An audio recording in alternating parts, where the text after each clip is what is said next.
And now it's my pleasure to send our webinar to the White River Nursery in Fayetteville to Megan Post. She's our water quality agent with the University of Arkansas System Division of Agriculture Cooperative Extension Service in Washington County. Megan? Hi, thank you all for tuning in. This is quite an experience, Zooming and in person. I'm going to go ahead and get things started here. I just want to thank our host, Charity at White River Nursery, and she's going to say a few words.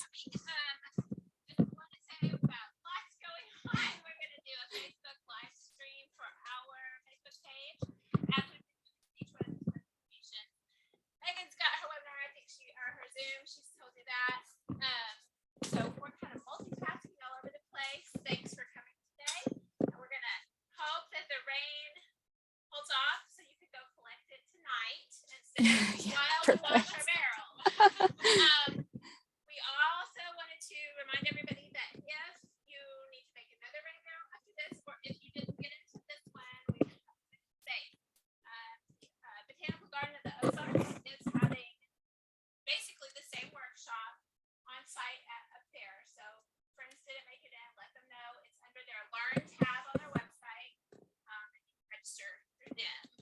And last thing I wanted to say is that next month, April, the first Sunday of April, will be Colin Massey will be back again from the Extension Service, and he's going to do beginning vegetable gardening. So that's our next one up. And stay tuned for the rest. I'm going to close these doors behind you. Okay. Perfect. All right, if everybody can see and hear me okay, see the presentation, give me a thumbs up. Awesome. So my name is Megan Post. I work at the Washington County Extension Office in Fayetteville, right across from the fairgrounds there. So if you've never been to our office, we are a resource to the community. We offer a bunch of resources in reference to gardening. Colin Massey is a very popular agent. He's probably answering phone calls, at least 10 phone calls in a half an hour's time. So this is our busy year, and this is kind of a kickoff for me. So thank you all for coming. I would also like to thank the US EPA. So my position is funded off of a federal grant that stems from the Clean Water Act. And that grant is all about preventing non-point source pollution through education and demonstration. And I'm going to get into that here in just a second. So we're going to talk about rain barrels. So everybody has potentially different reasons for wanting to start a rain barrel, harvesting their own water, becoming more self-reliant. So we're going to talk about building a case for rain barrels, why they're just awesome and why everybody should do it. We're also going to go into calculations if that is of interest to you. But for my people in-house today, basically your rain barrel will overflow. so account for that, whether it's having a runoff into your garden space or into a mulchy area or even grass area. And I'll get into that. If you're like me and you don't really care for math, you just say with the calculations, but some people might be really into that. And then we're going to go into the construction, how to. For my virtual people, I will be showing how to build one with pictures. So I hope that you leave this presentation with more confidence in being able to harvest your rainwater. And we're going to be working with 55-gallon barrels today, but you could use a garbage bin, a garbage can. You can get really crafty and creative with it too. So, but today we're going to be working with food grade barrels that were given from ConAgra, which is right down the road. So thank you, ConAgra. So building a case for rain barrels. Arkansas is the 8th wettest state in the country. We live in a humid subtropical climate. So we get a lot of rain here, and the rain that we do get is in the last 5 to 10 years has just been really intense, a lot of rain at one time. Rainwater is free. So this is a picture of a fake, well, it wasn't fake. I can't even tell. Oh, this was in West Helena, Arkansas. This man got his water bill and it totaled $36,000. And of course it was a mistake, but it just goes to show how precious water is, and that if you live in the city, if you get water from the city, it is not free. I live in the country in Prairie Grove. I pay about $35 a month for water. So we have these, like I said, small rain events, but we get a lot of water at a time. which is why I alluded to the fact that your rain barrel will probably overflow, and that's okay. Because 1 inch of rainwater over 1 acre equals about 27,000 gallons of water. Your house is probably not an acre large. If you are, we should be friends and I want to go on your yacht. But that's just a lot of rain. And it really puts it into perspective. And to put it into perspective even more, that equals about 5,400 of these 5-gallon barrels there. So what that equates to, you guys can't see that, let me move these bars. 1 rain on a 1,000-foot square roof equals about 623 gallons of water. So it's a lot of rain. The biggest reason, and the reason why I'm able to present this webinar, is to reduce our stormwater runoff. So here in Northwest Arkansas, our storm drains lead to creeks. Here we go. And if you're in a forested community, nature really doesn't have an issue with infiltrating that rain that we get. This bar is driving me nuts. Hold on, let me move it up here. And I need it, so I can't just get rid of it fully. But with natural ground cover, we have about only 10% of that rainfall counting as runoff.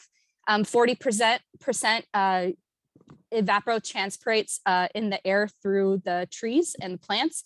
We have about 25% shallow infiltration and then 25% deep infiltration. So we're not only eliminating runoff by having that beautiful green space, we're also replenishing our ground aquifers, which is really important.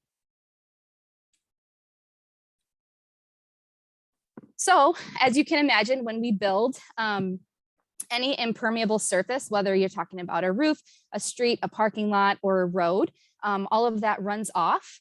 And here we have what looks like in this part of Fayetteville. We might have a house with a field to the side. But just that little house right there, we upped our runoff to 20% and lessened our deep infiltration rate to 21%, and then 21% shallow infiltration with 38% evapotranspiration. So this is what it looks like more in town. All of those highlighted areas are impermeable surfaces. So while you're above ground in a plane, you're looking at that and you're like, oh, there's a lot of green spaces. If you were to look at it through the eyes of an impermeable police, you would be like, oh, that's over 50% of that ground cover is impermeable, and that washes off and eventually leads to storm drains. Why it's a concern, and does anybody live next to a creek or have a creek on their property? Have you seen a lot of erosion in the past 10 years? More than you have before, more erosion? The beavers have been helping it good. I'm glad that beavers are your friends. A lot of people might not say that, but that's, yeah. And so that's the issue. We have increased water velocity going down our storm drains and the increase in amount of water down our storm drains. So that's going to lead to high levels of erosion. And not only, do we have our homes to think about and maybe sheds that are built close to the creek, you're losing that acreage, especially if you're a farmer, you're losing that potential crop. So it's been a really bigger issue as we increase our building. And so there are ways that we can build with green space and the earth in mind, and rain barrels are just a small part of that, but they do help. And so now let's say we're in downtown Fayetteville. We have increased our impermeable surfaces.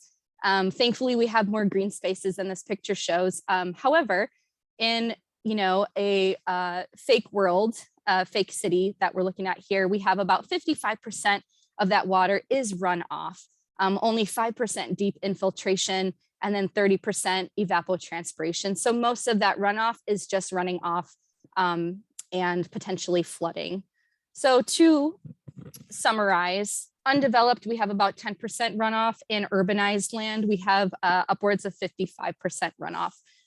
And then reminder, 1 rain across 1 acre is 27,000 gallons of water.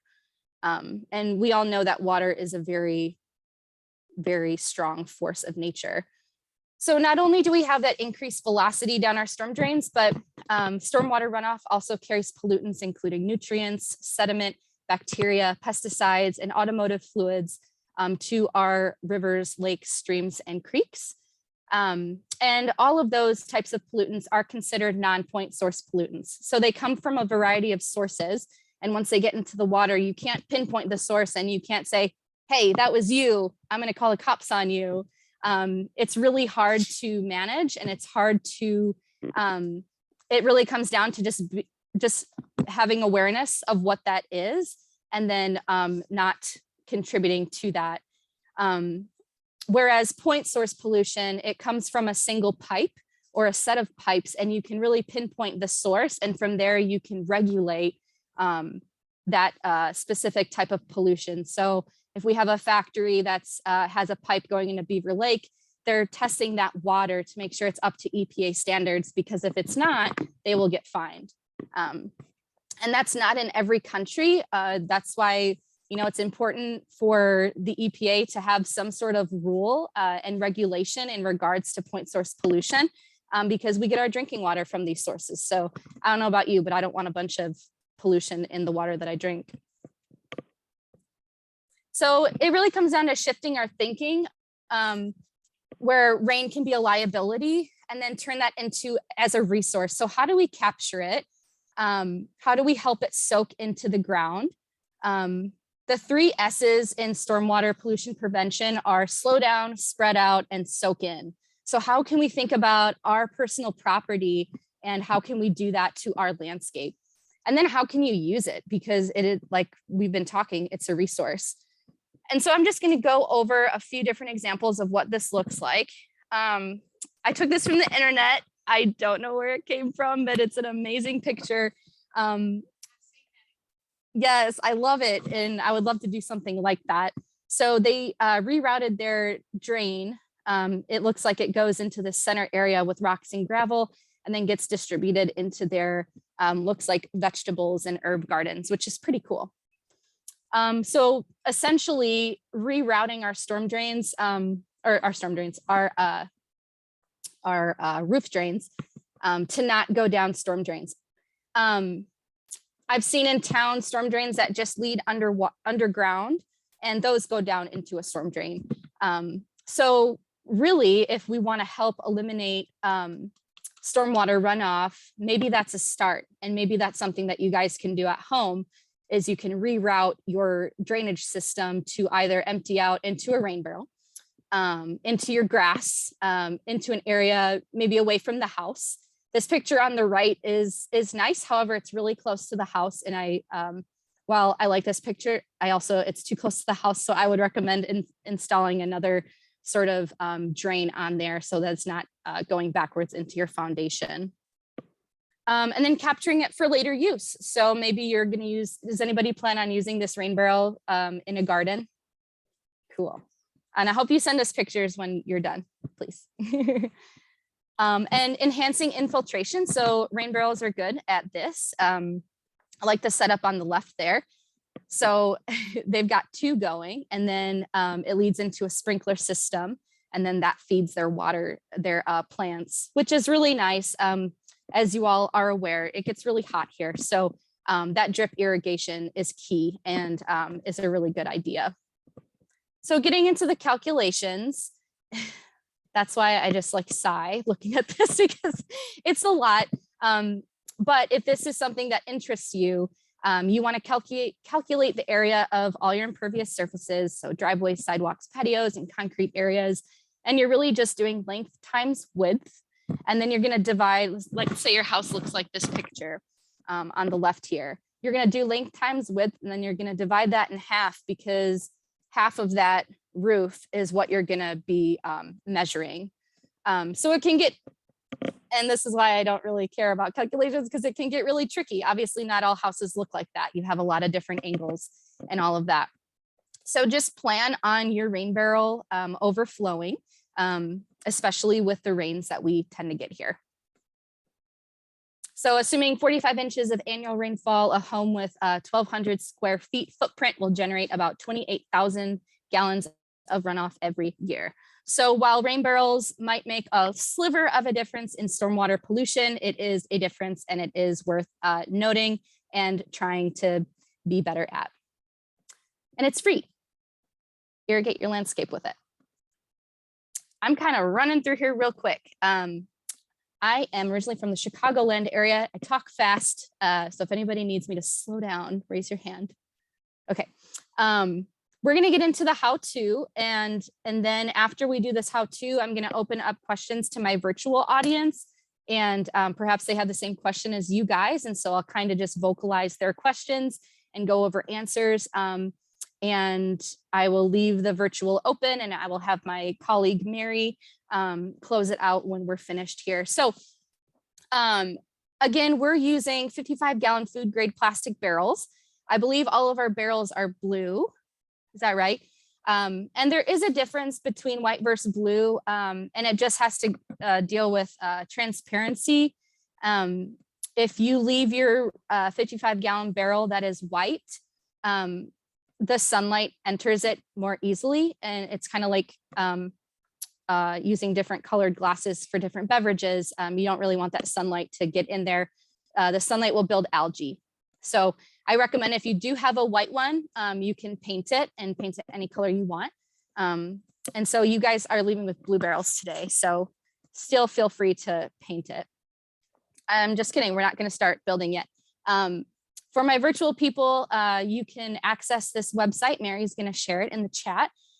We have a fact sheet on how to build a rain barrel and why it's important. She's going to share that in the chat now. And then also for virtual and in-person people, my colleague Jane Maginot created this DIY drainage issues in your yard, kind of how to determine what to do with water drainage issues. We had a lot of site visits over the last year, and the yards would look like this in really bad flood events. So it's not normal. However, a lot of homes in the area are built on top of red dirt, and so there's not a lot of ways for water to soak in. And so raise your hand if you have water drainage issues on your property. Okay, probably like 1/3 of the people raise their hands. And so you can visit knowtheflownwa.com, and that will lead you to our website, Northwest Arkansas Stormwater Education. And the bottom tab on the left, it's all about determining water drainage issues on your property. So, and if you guys want to come ask me what this is later, feel free. But knowtheflownwa.com. All right, now we're going to get into the build. So first we're going to start, and we have these stations labeled here, but I'm going to go over this for our virtual people. And it'll give you guys a better idea. I will mention some safety tips in here to pay attention to. As far as the drills go, Charity and I are going to be operating them. And we have a few different drills. We're going to be working with a hole saw, a reciprocating saw, and then just a standard drill. And first, we're going to make a hole with the standard drill, and then that's going to allow us to get our reciprocating saw in there and cut a hole around the top. You can also use a jigsaw, but the reciprocating saw is more of a beast and funner to use. It's more easy. And then we're going to drill the holes on the side. So don't pay attention to that 1-inch pallet hole. We've already talked about that.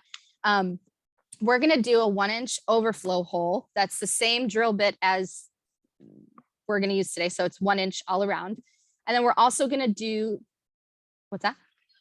I would love that. Thank you. Thank you, Vanna.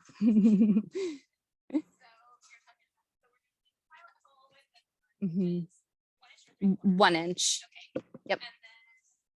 And then the hole saw. Oh, sorry.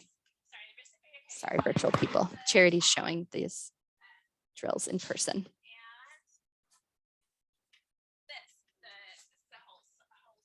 And the hole saw has a 1.5 inch hole that is going to drill the spigot on the bottom. Awesome. And so after we drill the holes, we're going to wash them out. These barrels have been pre-washed, and so I have 2 scrubby tools that you can use. They have been pre-washed, but there is smell. There was wine in them. Yeah. And I think they did get bleach washed. However, the wine is still kind of strong and it smells like vinegar. So we will do our best to scrub those. And when you do bring them home, the first flush, I would maybe just let that flush out into the grass. I think your plants will be fine because you're scrubbing them here. But just keep that in mind that you want to scrub them really well. However, they have been pre-washed. So you guys are lucky because they don't always get pre-washed. So we will wash our barrels. We'll also, we don't talk about that. Oh yeah, remove the plastic burrs. And so you're going to wash your barrel outside, and then station 3 over here, we have some box cutters. You just want to go around and remove those plastic burrs that can be quite sharp from the hole in the top, and then the holes that we put on the sides of the barrels. So it'll go pretty quick. And then we're going to install our overflow at spot number 4. We'll probably move all these chairs too and put those up so everyone has space. So we're going to talk about the first one, which is a 3/4 inch hose adapter. That's going to go up top, and that's going to be your overflow spout. You want it to put the narrow threads into the barrel, And I have that written on your directions there. It's really important that when you insert that into your barrel, you use that tool. What's that called? Pliers. You're going to use the pliers because those are brass, and they can cut your fingers. They will slice your fingers. Not can, they will. So, yep, smaller threads inside. And then when you take that home, your hose can then attach to that quite easily. I don't think you would have to use, maybe use plumber's tape with that one. I don't think you really have to though, but plumber's tape is available if you'd like to. So in this picture, we flipped over the barrel. It looks like the bulkhead tank fitting is on the bottom. So that is the 1.5 inch hole saw that we cut. And it equates to a 3/4 inch tank fitting. So that one is a little bit tricky, and Charity's going to demonstrate.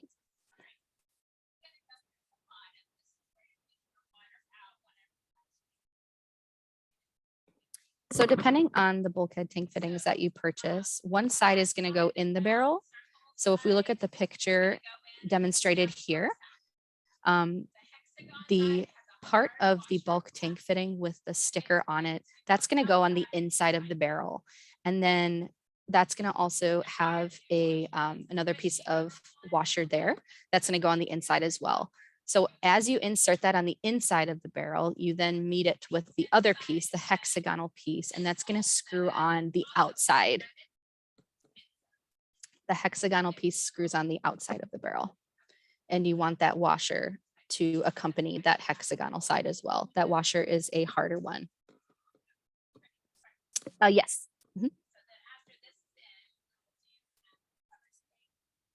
And then you insert the hose spigot. We like to use plumber's tape. So put some plumber's tape around the hose spigot and then insert that into your bulk tank fitting. Perfect. Just remember to use that wrench with the attachment there. And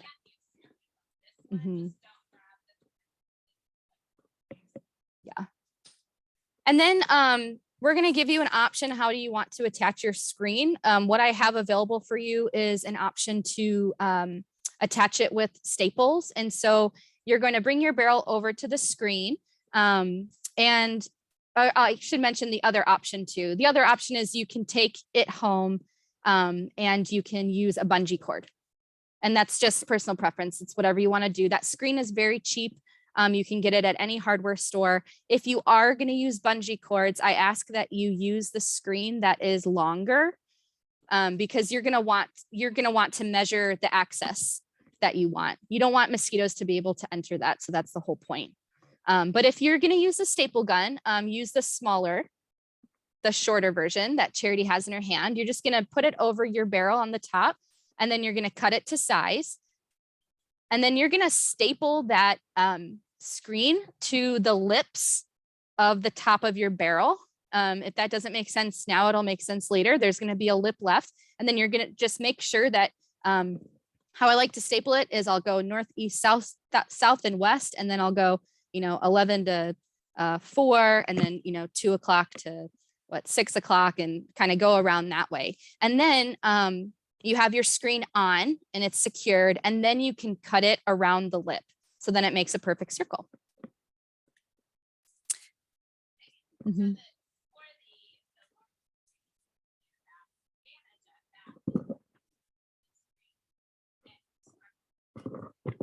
Reuse it.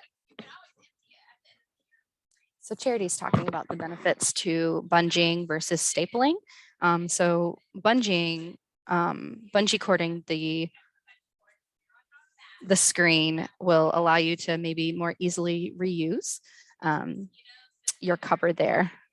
The staple gun is just quick and easy, and it doesn't, to me, it just looks cleaner. So it's totally personal preference. And then when you take your barrel home, you're welcome to paint it. Just get paint that will stick to plastic, but you can get, again, really creative. It can even match your house. So painting, not only does it appeal aesthetically, but it also helps eliminate algae growth from getting into your barrel. And I like to mention too, it's best practice to wash your barrel once a year. So take the screen off and then scrub it. You can use a biodegradable soap if you want, but really you just have to scrub it really well, and it should be good, or vinegar. Yes. Mm-hmm. Yeah, good question. So we had an audience member ask what you do with your rain barrel in the winter. Again, it's personal preference, but I would, you can either disconnect it. So in this picture here, we have it attached to our house. You can disconnect it entirely. Or you can leave the spout open. I would, since water freezes and expands, I would probably disconnect it entirely. So that way you're not messing with anything bursting. So if you do cut your gutter system to accommodate your downspout into your rain barrel, it's best to think about, okay, what am I going to do in the winter time, and potentially save that downspout to connect later in the winter time. So totally personal preference there. When you're installing your rain barrel, you want to make sure it's elevated using bricks, cinder blocks, even wood stands. And those Flexus spouts are pretty inexpensive, and they work really well. And can't read my title slide. And then just using a rain barrel, like I said, annual maintenance, make sure you clean it about once a year. You can use it for whatever your heart's desire. There is a little bit of science out there in reference to if it is full of maybe pathogens and minerals that you might not want on your vegetable plants. There's been a study out of New Jersey that the results found that the water was safe to use on your vegetable plants. Again, it's personal preference. If you have let's say you have a shingled roof, the study mentioned that first flush. So that first big rainfall you get in the year washes off, perhaps has bits of your shingle on it, and that might get into your rain barrel. And so some people might be opposed to that. However, it talked about irrigation standards and drinking water standards, and it found that the water was in fact safe enough to use for irrigation. And obviously for drinking water, you want that filtered. So don't use that for drinking water unless you filter it. So that's a common question though, is can I use this on my herbs or my vegetable plants? If you are using it on your vegetable plants and that is a concern of yours, just water the soil, maybe not water your plants directly that have the fruit and veggies on it. And with that, just have some pictures here. And I will take, if there are any questions virtually. I don't think there's any questions, so you guys have some time. to ask if anything comes up. I'll give it a minute, and in the meantime, I'll answer my own people questions.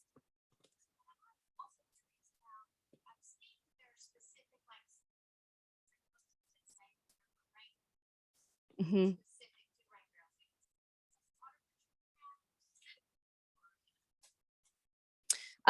Yeah, so she had asked, she had said that there are specific hoses and adapters for rain barrels. Soaker hoses or drip. Yeah, I will say I don't know. My first inclination, so this is just my inclination, is that they're just trying to fill a market and people will buy it, because you can use a regular old hose and drip soaker system. It's totally up to you. This rain barrel, oh, sorry, Mary. We have a question Yes. from the virtual audience. Are there any areas that it is illegal to collect rainwater in Arkansas? So somebody asked, are there any areas that it is illegal to collect rainwater in Arkansas? I will say, I don't know, but I don't think so. And the reason why there are rules like that is to help replenish the groundwater aquifers. So we don't have that problem here because we do get so much water every year. But out west, maybe in Colorado, parts of the Colorado River, that's why those laws are in place, is to help recharge the Colorado River and its surrounding aquifers. All right, if there are no questions virtually, it is 1:30. I think I will let you go, Mary. Okay, thank you, Megan. Go ahead, you can leave. I'm going to stay on. If anybody has any in the virtual audience that wants to enter anything in the Q&A, I'll get it to you later. Great, thank you so much. Thank you guys for tuning in, and email me if you have any questions. Thanks, Megan.